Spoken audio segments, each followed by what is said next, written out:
Assalamualaikum warahmatullahi wabarakatuh. Perkenalkan, nama saya Miftahul. Saya berasal dari Kantor Pencarian dan Pertolongan Kelas A Padang. Saya dari Angkatan 4, Kelompok 2. Di sini saya akan memaparkan mengenai tugas Learning Journal, yaitu World of Government dan Pelayanan Publik. Kita tentunya harus mengetahui apa itu World of Government atau WOG. WOG adalah sebuah pendekatan penyelenggaraan pemerintah yang menyatukan upaya-upaya kolaboratif pemerintahan dari keseluruhan sektor dalam ruang lingkup koordinasi yang lebih luas guna mencapai tujuan-tujuan pembangunan, kebijakan, manajemen, program, dan pelayanan publik. Mengapa sih WOG itu penting?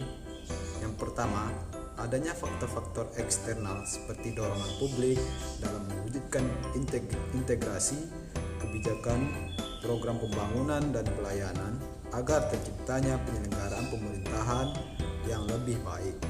Yang kedua, terkait faktor-faktor internal dengan adanya fenomena ketimpangan kapasitas sektoral sebagai akibat dari adanya nuansa kompetisi antar sektor dalam pembangunan. Yang ketiga, yaitu khususnya dalam konteks Indonesia, keberagaman latar belakang nilai budaya, adat istiadat serta bentuk latar belakang lainnya mendorong adanya potensi disintegritas bangsa. Selain itu, apa sih bentuk-bentuk praktek dari WOG yang sesuai dengan instansi saya atau pelajaran yang bisa saya ambil dari WOG ini? Yang pertama yaitu bentuk prakteknya penguatan koordinasi antar lembaga.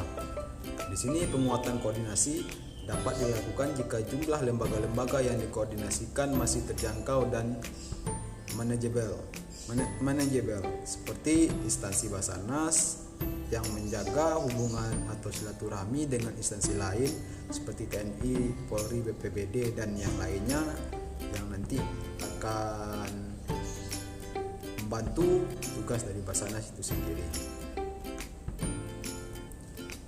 Kedua, membentuk lembaga koordinasi khusus.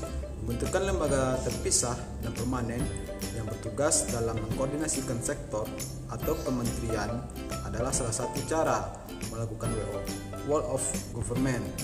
Seperti halnya di instansi Basarnas membentuk sebuah struktur potensi SAR yang merupakan gabungan dari berbagai instansi guna menunjang kerja dari Basarnas sendiri. Selanjutnya yang ketiga, membentuk gugus tugas. Gugus tugas merupakan bentuk pelembagaan koordinasi yang dilakukan di luar struktur formal yang sifatnya tidak permanen.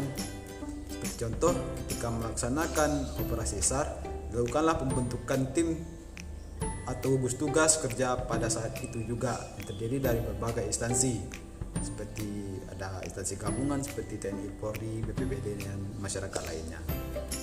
Selanjutnya, koalisi sosial.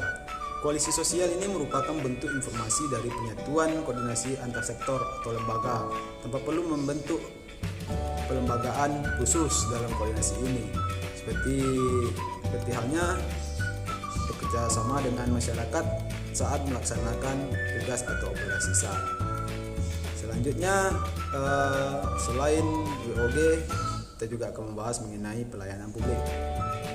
Sebelumnya kita harus tahu itu apa sih yang dimaksud dengan pelayanan publik. Pelayanan publik adalah kegiatan atau rangkaian kegiatan dalam rangka pemenuhan pola yang sesuai dengan peraturan perundang-undangan bagi setiap warga negara dan penduduk atas barang jasa dan atau pelayanan administratif yang disediakan oleh penyelenggara pelayanan publik. Selanjutnya, klasifikasi pelayanan publik itu terdiri dari 4. Yang pertama, pelayanan administratif, yaitu pelayanan yang menghasilkan berbagai bentuk dokumen resmi yang dibutuhkan oleh publik. Yang kedua, pelayanan barang, yaitu pelayanan yang menghasilkan berbagai bentuk jenis barang. Yang ketiga, pelayanan jasa, yaitu pelayanan yang menghasilkan berbagai jasa yang dibutuhkan oleh publik. Sedangkan yang terakhir, yang keempat, yaitu pelayanan regulatif, yaitu pelayanan melalui penegakan hukum dan peraturan perundang-undangan maupun kebijakan publik yang mengatur sendi-sendi kehidupan masyarakat. Prinsip-prinsip pelayanan publik. Yang pertama, kesederhanaan. Yang kedua, kejelasan. Yang ketiga, kepastian waktu. Yang keempat, akurasi. Yang kelima, keamanan. Yang keenam, tanggung jawab. Yang ketujuh, kelengkapan sarana dan prasarana. Yang kedelapan, kemudahan akses. Yang kesembilan, kedisiplinan, kesopanan, dan keramahan. Yang kesepuluh adalah kenyamanan. Jadi dapat diambil kesimpulan bahwasanya kita sebagai seorang Basarnas atau seorang rescuer penolong, kita adalah pelayan publik, termasuk pelayan publik, pelayan masyarakat yang membutuhkan bantuan ketika kita diminta untuk melakukan penyelamatan nyawa seorang manusia yang terancam gitu. Sebagai kita ASN di Basarnas khususnya rescuer. Sedikit pemaparan mengenai jurnal WOG dan pelayanan publik. Jadi assalamualaikum warahmatullahi wabarakatuh.